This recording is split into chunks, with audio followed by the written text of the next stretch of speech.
Howdy folks, I'm Brian, and here's kind of the midnight special of sorts. It's a little bit more of a Mathy one. And I just read this one and it just did not make any sense, so I did some math, so we'll read it first. Am I a jerk for not wanting a second job? So my wife and I just moved into our first house, and we're finally realizing what adult bills are. I'm a teacher and she does computational work from home. I make about $51,000 a year and she makes $105,000 a year, so slightly more than twice what I do. We have loose and informal payment responsibilities. She pays the mortgage, her car payment, her student loans, and all insurance. I pay for everything else: gas, electricity, water, trash, cable, internet, my student loans, my car payment, any credit card bill that deals with large finance house items such as a couch, TV, fridge. We both pay our own credit card bills. We're finally getting used to what living in a house is financially like. Recently, I said that I've overextended myself and I couldn't cover my portion of the bills, and I wouldn't be able to moving forward.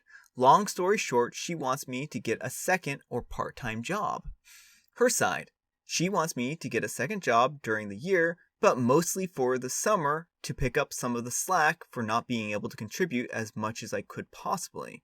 She feels as though I have the opportunity to make more money and I should do it. In a way, I would be foolish not to. Most teachers work during the summer, so why shouldn't I? My side: I don't think I should have to work during the year and summer. Part of the perks of being a teacher is the time off during the year. I'm not abusing the income inequality between us by spending her money frivolously.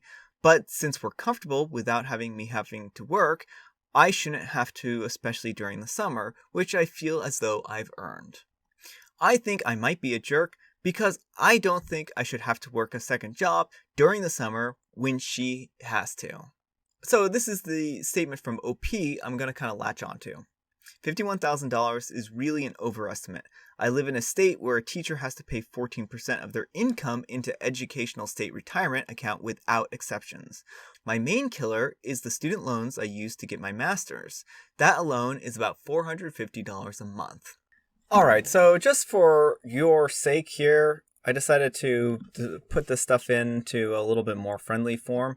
So here are all of the monthly expenses, and the credit card, in order for OP to overrun their budget, they would have to be spending $1,000 a month, $1,100 a month on credit card payments for them to be overextended here. And I mean, that's certainly possible, but this would have to mean that probably most of their expenses are going to be coming from their personal credit card, I would imagine. I don't see how like a refrigerator plus, furniture and all these other things, would overextend them. So my guess here is that OP has a lot of expensive toys that they like to buy.